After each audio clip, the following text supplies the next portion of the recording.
நகரத்தின் சந்தடி மிகுந்த தெருக்களில் கவின் என்றொரு சிறுவன் இருந்தான். அவன் மிகவும் கூச்ச சுபாவமும் பயமும் கொண்டவன்.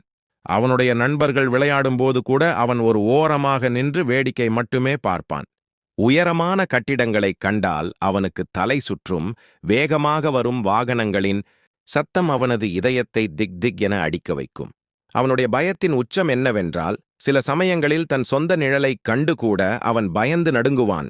இப்படிப்பட்ட பயந்த சுபாவம் கொண்ட கவினின் வாழ்வில் ஒரு மழைக்கால மாலை பொழுது ஒரு திருப்புமுனையை ஏற்படுத்தியது. அன்று வானம் இருண்டு பலத்த மழை பெய்து கொண்டிருந்தது. மக்கள் அனைவரும் தத்தம் வீடுகளில் ஒதுங்கியிருந்தனர்.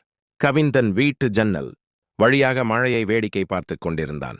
அப்போது தெருவோரத்தில் ஒரு சிறிய நாய்க்குட்டி மழையில் நனைந்தபடி குளிரில் நடுங்கிக் கொண்டிருப்பதை கண்டான். அதன் காலில் ஒரு சிறிய காயம் இருந்தது. வலியால் அது மெதுவாக முனகிக் கொண்டிருந்தது.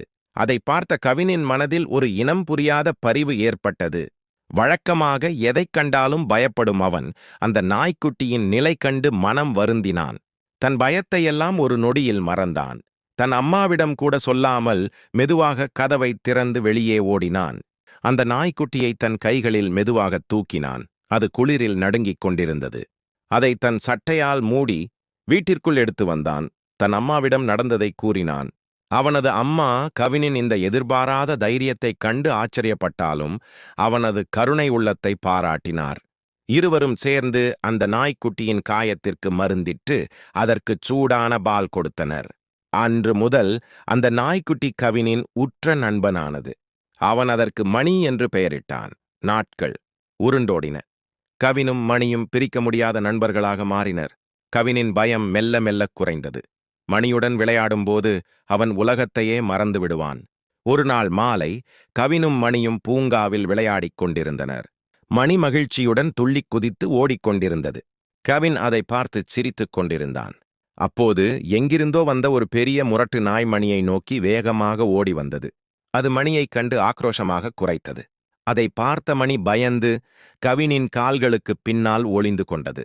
அந்த பெரிய நாயின் உருவத்தையும் அதன் கோபமான குரைப்பையும் கண்ட கவினுக்கு ஒரு கணம் இதயம் நின்றுவிடும் போல் இருந்தது.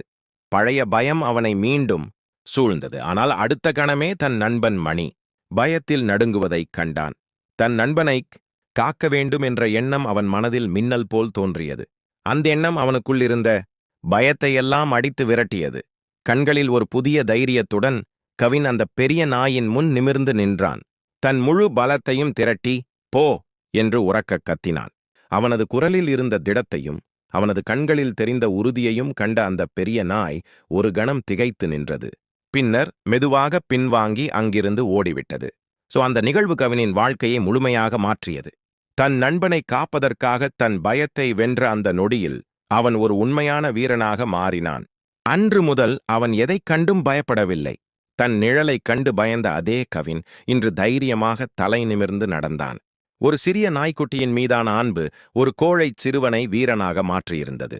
இதுபோன்று மேலும் பல சுவாரஸ்யமான கதைகளைக் கேட்க NMM Kanel Anu SBS Scribe Maadi.